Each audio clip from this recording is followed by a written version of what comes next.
Iran imeendelea kushikilia msimamo wake mkali kuhusu ukaguzi wa vituo vyake vya nyuklia baada ya kukataa tena taarifa zinazoeleza kuwa imekubali kuwaruhusu wakaguzi wa shirika la kimataifa la nishati ya atomic IAEA kuingia katika maeneo yaliyoshambuliwa na Marekani wakati wa mzozo wa kijeshi uliopita. Kauli hiyo imeongeza mvutano kati ya Iran na shirika hilo, huku suala la ukaguzi wa vituo vya nyuklia likiendelea kuwa moja ya hoja ngumu zaidi katika mazungumzo yanayoendelea kati ya pande hizo.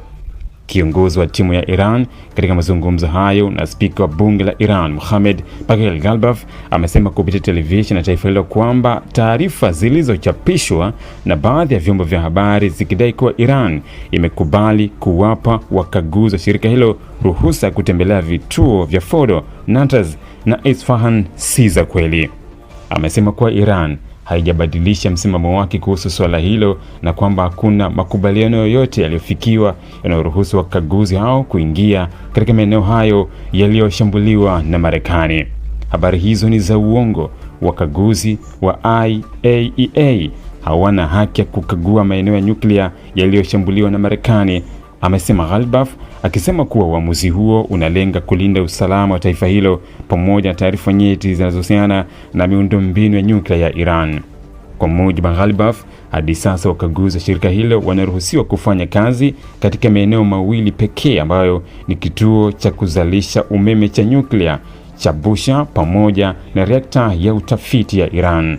Maeneo mengine yote hususan Fordo, Natanz na Isfahan yatasalia kufungwa kwa wakaguzi wa kimataifa hadi serikali ya Iran itakapochukua uamuzi mwingine. Vituo hivyo vitatu vina umuhimu mkubwa katika mpango wa nyuklia wa Iran. Fordo ni kituo kilichojengwa chini ya milima kwa ajili ya kulinda shughuli za urutubishaji wa uranium dhidi ya mashambulizi ya kijeshi. Natanz pia ni kituo kikubwa zaidi cha urutubishaji uranium nchini humo, huko Isfahan ikiwa ni kitovu muhimu cha usindikaji wa malighafi na uzalishaji wa vifaa vinavyotumika katika mzunguko wa mafuta ya Iran.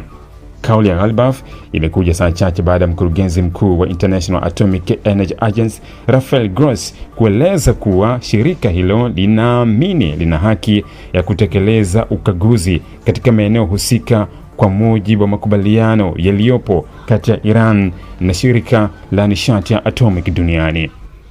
Akizungumza katika mkutano na waandishi wa habari nchini Japan, Grossi alisema kuwa kuna makubaliano ambayo yanaitaka Iran kushirikiana na shirika hilo kuruhusu ukaguzi ili kuthibitisha hali ya vituo vya nyuklia baada ya mashambulizi hayo. Hata hivyo, hakutaja wazi ni vituo gani ambavyo shirika hilo linatarajia kutembelea. IAEA inaeleza kuwa ukaguzi huo ni muhimu kwa sababu unalenga kubaini kiwango cha uharibifu uliotokea, kuhakikisha usalama wa vifaa vya nyuklia, kuthibitisha mahali zilipo akiba za uranium zilizorutubishwa na kuhakikisha kuwa hakuna shughuli za nyuklia zinazofanyika nje ya uangalizi wa kimataifa. Hata hivyo, Iran inaona kuwa mazingira yamebadilika baada ya mashambulizi ya Marekani dhidi ya miundombinu ya nyuklia ya Iran.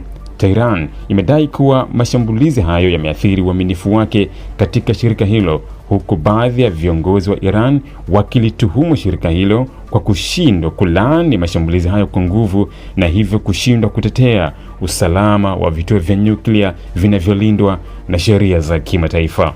Swala la ukaguzi wa vituo vya nyuklia vya Fordo, Natanz na Isfahan sasa limekuwa moja ya vikwazo vikubwa katika mazungumzo yanayolenga kurejesha ushirikiano kati ya Iran na shirika la nishati ya atomiki pamoja na juhudi za kidiplomasia zinazohusiana na Marekani na mataifa mengine. Wakati IAEA ikisema kuwa ukaguzi ni sehemu ya wajibu wake wa kuhakikisha matumizi ya nyuklia yanabaki kuwa ya amani, Iran inaendelea kushikilia msimamo kwamba haitaruhusu ukaguzi katika maeneo yaliyoshambuliwa hadi pale maslahi yake ya usalama yatakapolindwa kikamilifu. Wachambuzi wa masuala ya kimataifa wanaeleza kuwa endapo mvutano huu utaendelea bila kupatiwa suluhisho, unaweza kuchelewesha juhudi za kufufua mazungumzo ya nyuklia na kuongeza mashaka kuhusu mustakabali wa mpango wa nyuklia wa Iran.